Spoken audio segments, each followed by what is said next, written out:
शासन आणि प्रशासन या दोन वेगळ्या गोष्टी आहेत.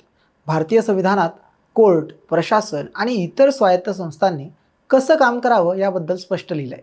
पण राजकारण्यांच्या हस्तक्षेपामुळे सध्या कुठलीही संस्था स्वायत्त राहिलेली आहे आणि इतर संस्था देखील प्रामाणिकपणे आपलं काम करत नाही आहे. म्हणूनच या सिस्टीमला झुरळं लागली पाहिजेत. ज्यांच्याकडून न्यायाची अपेक्षा असते, जे न्यायपालिकेच्या सर्वोच्च पदावर आहेत, तेच इथल्या आवाज उठवणाऱ्या व्यक्तींना झुरळं म्हणत असतील, तर मग आपण सर्वांनी, प्रश्न विचारणाऱ्यांनी झुरळं झालेच पाहिजेत.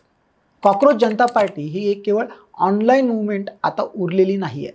काहींचं म्हणणं आहे की हा एक नवीन राजकीय पर्याय होऊ शकतो.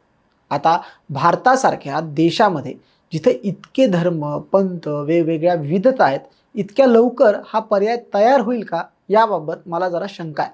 पण एक गोष्ट मात्र नक्की, जर विरोधी पक्षांनी या मोहिमेचा पुरेपूर फायदा उचलला, ज्या पद्धतीने अण्णा आंदोलनासारखा केला होता, तोच जर असा फायदा उचलला तर मात्र सत्ताधाऱ्यांना ते जड जाऊ शकतं. दुसरा मुद्दा म्हणजे सध्या CJPने जे मुद्दे उचलले आहेत तेच त्यांनी कायम ठेवायला हवे. त्यांचा लढा हा सत्ताधारी राजकीय पक्षापेक्षा सिस्टीम विरुद्ध जितका केंद्रित राहील तितकं यश अधिक मिळेल. कारण जेव्हा या देशात तुम्ही नीट परीक्षा पेपर फुटीसाठी NTA चीफला दोषी ठरवतात, तेव्हा भाजप समर्थक सुद्धा तुमच्या पाठीशी असतो. पण जेव्हा तुम्ही थेट मोदींवर टीका करायला जातात, तेव्हा ही मंडळी भारत, देश आणि धर्म या सगळ्या गोष्टी ज्या आहेत त्यामध्ये आणतात. आपल्या सिस्टीम विरुद्धच्या लढाईत यश मिळवायचं असेल तर आधी टार्गेट हेच अधिकारी आणि अकार्यक्षम पुढारी असायला हवेत, जेणेकरून सध्या सरकारला समर्थन करणाऱ्यांना देखील या सिस्टीममध्ये असणाऱ्या चुका, उणिवा दिसायला लागतील आणि ते त्या उणिवावर, कमतरतेवर बोलायला लागतील. सिस्टीम विरुद्ध बोलू लागले आणि तरच ते आता बोलू लागले तरच ते सिस्टीम चालवणाऱ्या विरुद्ध बोलायला तयार होतील. बुद्धिबळात पहिल्याच चालीमध्ये कधी राजा चेकमेट होत नसतो. आधी त्याने पोचलेले आसपासचे प्यादे हटवावे लागतात आणि मगच बाजी जिंकता येते.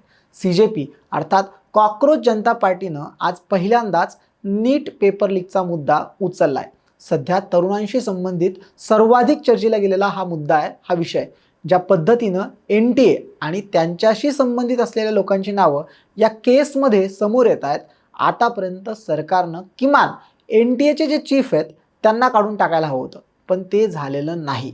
आता CJPनं थेट शिक्षण मंत्र्यांच्या राजीनाम्याची मागणी केली आहे. आता शिक्षण मंत्र्यांच्या राजीनाम्याची मागणी केल्यानंतर कुठंच जबाबदारी न घेणारं केंद्र सरकार आता कठोर कारवाई करेल का असं वाटत नसलं तरी किमान त्या शिक्षण मंत्र्यांचं खाते बदल तरी होऊ शकतं. आपल्या पहिल्याच मोहिमेत जर शिक्षण मंत्र्यांचे खाते बदल ही ऑनलाईन मोहीम करू शकली तरी ते या मोहिमेचं मोठं यश असेल.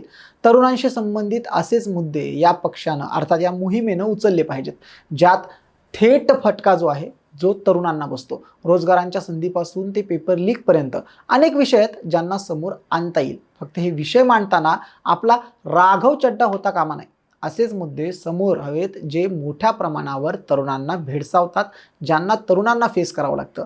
काही वेळा छोटीशी कृतीसुद्धा मोठा इम्पॅक्ट, मोठा बदल घडवू शकते. तुम्ही भाजप समर्थक असले तरी अशा अनेक गोष्टी आहेत ज्या त्यांना देखील आवडत नाहीत. अशा कोणत्या गोष्टी आहेत त्या तुम्हाला आधी शोधायला हव्यात. निशांत कुमार सारखा व्यक्ती जेव्हा बिहारचा आरोग्यमंत्री बनतो तेव्हा त्याला ट्रोल करणारे बहुतांश भाजपाई होते, हे तुम्हाला लक्षात घ्यावं लागेल. राजकारणात जरी इतर पक्षातले गुन्हेगार भाजपात आले असले तरी त्यांची गुन्हेगारी पार्श्वभूमी त्या समर्थकांना पटतेच असं नाही. मग त्या मुद्द्यांना हायलाईट केलं पाहिजे, जेणेकरून समर्थन वाढायला मदत होईल. बंगालमध्ये ममताचं सरकार पडण्यात आर्जीकर रेप प्रकरणाचा मोठा हात होता. एखादं प्रकरण जर व्यवस्थित हाताळलं नाही तर त्याची चळवळ उभा राहते आणि ती तुमची सत्तेची खुर्ची बदलू शकते. याचं उदाहरण म्हणजे ती आर्जीकरची रेप केस आहे. देशात आज अशी अनेक उदाहरणं आहेत ज्यामध्ये अशा पद्धतीचं वातावरण निर्माण करता येऊ शकतं. देशात आज अशी अनेक उदाहरणं आहेत ज्याबद्दल बोलता येऊ शकतं, ज्यावर बोललं पाहिजे. पोलीस अधिकारी जे ज्यांचं काम करत नाहीत, सरकारी अधिकारी जे केवळ राजकारण्यांची जी हुजुरी करण्यात मशगूल झालेत, त्यांना प्रश्न विचारले पाहिजेत. मीडिया असो वा न्यायाधीश, जो पळतोय त्याला प्रश्न विचारा. न्यायमूर्ती यशवंत शर्मावर FIR का केला नाही हा प्रश्न न्यायव्यवस्थेला विचारला पाहिजे. नीट पेपर लीकवर प्राईम टाईम शो का केला नाही हा हिंदी माध्यमांना विचारला पाहिजे. बाकी पोलीस आणि सरकारी अधिकाऱ्यांसाठी तर रोजचे प्रश्न आहेतच. स्थानिक पातळीपासून ते देश पातळीपर्यंत प्रश्न विचारण्याची संधी म्हणजेच कॉकरोच जनता पार्टी व्हावी आणि त्या प्रश्नाला आपण उत्तरदायी आहोत ही भावना सिस्टीममध्ये निर्माण झाली पाहिजे. जे काम खरं तर प्रसारमाध्यमांचं होतं ते काम आता आपल्यासारख्या झुरळांना करावं लागणार आहे. आधी प्रश्न सिस्टीमला विचारावे लागतील. जेव्हा सिस्टीम उत्तर देणार नाही तेव्हा सिस्टीम चालवणारे देतील. जेव्हा ते उत्तर देणार नाहीत तेव्हाच त्यांना बदललं पाहिजे अशी किमान अपेक्षा जी आहे ती ठेवता येईल. प्रश्न विचारणाऱ्यांचं माध्यम, प्रश्न विचारणाऱ्यांचं व्यासपीठ म्हणजेच कॉकरोच जनता पार्टी व्हावी. राजकीय त्यांचं भविष्य काय असेल काय नाही हे येणाऱ्या काळात कळेलच. परंतु सध्या देशातल्या तरुणांसाठी प्रश्न विचारणं, सिस्टीमला प्रश्न विचारणं यासाठीचे एक संधी म्हणजेच ही CJP झालेली आहे. आणि या CJPच्या माध्यमातून जर आपल्या प्रश्नांना उत्तर मिळत असेल तर मला वाटतं ते एक मोठं यश यामध्ये असेल. विरोधकांनी यामधून घाबरून जाण्याचं किंवा सत्ताधाऱ्यांनी आता पुन्हा ह्या दोघांमध्ये मत डिव्हिजन होईल आणि आपली सत्ता येईल असं हुरवून जाण्याचं कारण मुळीच नाही.